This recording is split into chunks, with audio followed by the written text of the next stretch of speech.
Now we've almost gotten to the point where we are almost dealing with a problem that may be too far, which is you can't hear the vehicle at all, especially those that are vision impaired or the very young or the very old. A quieter fleet could potentially put pedestrians at risk. NHTSA is currently conducting a research program on quieter cars and the safety of blind pedestrians. Our analysis of the limited data from 12 states shows that hybrid electric vehicles do have a significantly higher rate of pedestrian crashes than the internal combustion engine for certain maneuvers like slowing or stopping, backing up, entering or leaving a parking space, or making a turn. We are beginning phase 2 of the work on this project to begin to assess how we might require vehicles to emit a base level of sound at low speeds to provide some level of identification to pedestrians that a vehicle is approaching. We think this is an effective solution, but the sound has to be readily identifiable as a vehicle. We are also actively working on crash avoidance technologies, and we believe they offer great hope for safety in the future.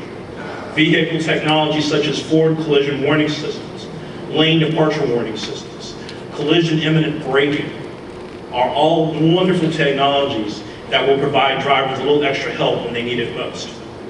Later this year, we will begin to encourage the demand for the use of these technologies. Other technologies such as those capable of detecting vulnerable road users, such as pedestrians and cyclists, also show great promise. One technology in particular that I was very impressed with was developed, I guess, by Delphi Conductor and Volvo, that's going to be deployed by Volvo on the S60, which actually has a full pedestrian braking system at low speeds that actually stops the car before it strikes a pedestrian. It's these type of technological efforts that hold so much promise for us, especially in dense urban areas, and especially where we want to try to do our best to protect consumers and make sure that drivers are attentive. But this type of technology is exactly what NHTSA is looking forward to in the future as ways to hopefully severely limit or possibly even eliminate pedestrian fatalities.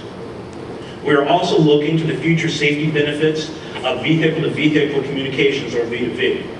NHTSA has entered into a cooperative partnership with Ford, General Motors, Honda, Hyundai, Kia, Mercedes-Benz, Nissan, Toyota, and Volkswagen that will develop and evaluate the effectiveness of safety systems that use vehicle-to-vehicle communications. We are also in the second year of a 4-year effort that is part of the Department of Transportation's IntelliDrive program. This project will ensure that V2V is interoperable across all vehicles regardless of make or model. NHTSA believes this technology has potential to save thousands of lives, while at the same time offering the opportunity to reduce congestion and provide services to vehicle drivers in a very thoughtful way. Drivers and other road users must take an active role in their own safety. Vehicle occupants need to buckle up and keep focused on the task of driving. Technologies that may detect the presence of vulnerable road users are things that have great promise, but at the end of it all, we all have to be responsible for each other. This is the quintessential notion of the problem of distracted driving. Look at us, we're all carrying BlackBerries. Probably all have them right now, and I'm sure some of you are using them as I speak. I know mine is buzzing on my hip as at this very second. There's a couple things that we do know. Have they made us more productive at work? Absolutely, no doubt about it. We're pretty much everyone's working on a 24-hour work cycle because of these things. Have they made us better communicators? The jury, I think, is out on the quality of communication of these things. But the jury is in on one notion, that using BlackBerries or using handheld cell phones while driving is dangerous. We've lost almost 6,000 people in 2008 due to all types of distractions, and we are determined as a department to put an end to it.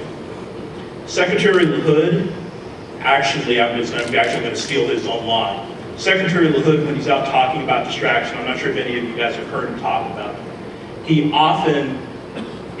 always says that he is on a rampage about distraction.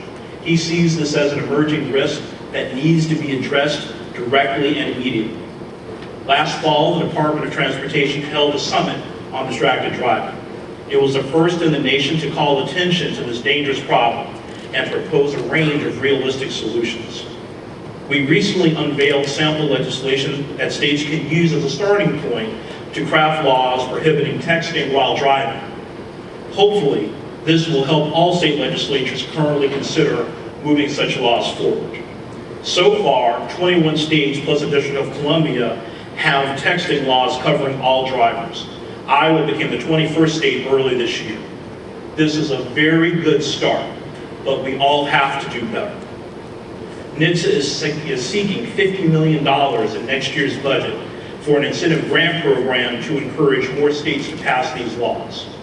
And in Syracuse, New York, and Hartford, Connecticut, we kicked off a federally funded 2-year private pilot program to test the effectiveness of highly publicized law enforcement in an effort to change driver behavior and to get them to put down their cell phones.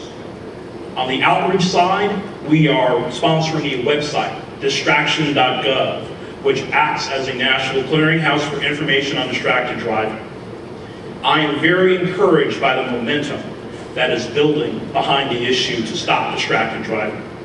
It is my intent for NHTSA to develop an evaluative framework to take a look at in-car technologies and their impacts.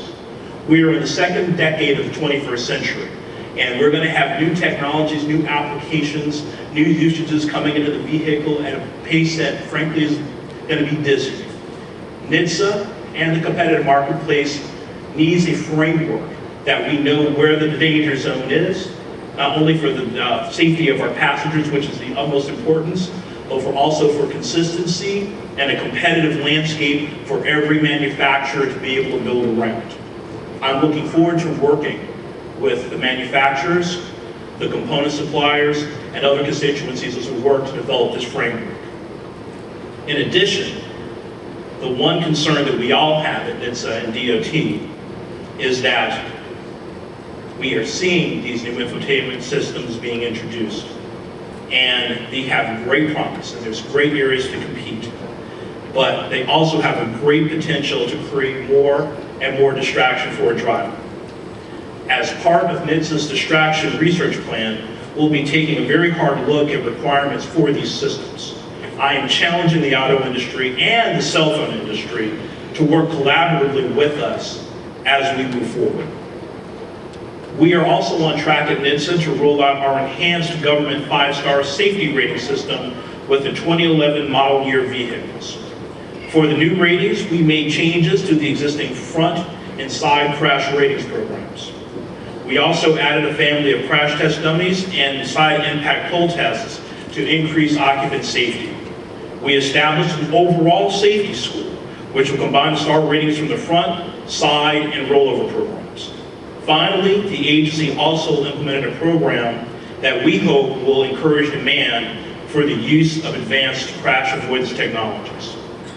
The agency is planning to roll out a significant communications program to make sure the American public understands why some of these new ratings will be lower but more rigorous, and that lower star ratings in future models to come does not mean that your vehicle is less safe than vehicles in years before. I hope that a year from now, when we meet again at SAE 2011, we will continue to have a number of interesting things to talk about. I believe that we are putting the right framework together to strengthen our safety, our nation, and our industry.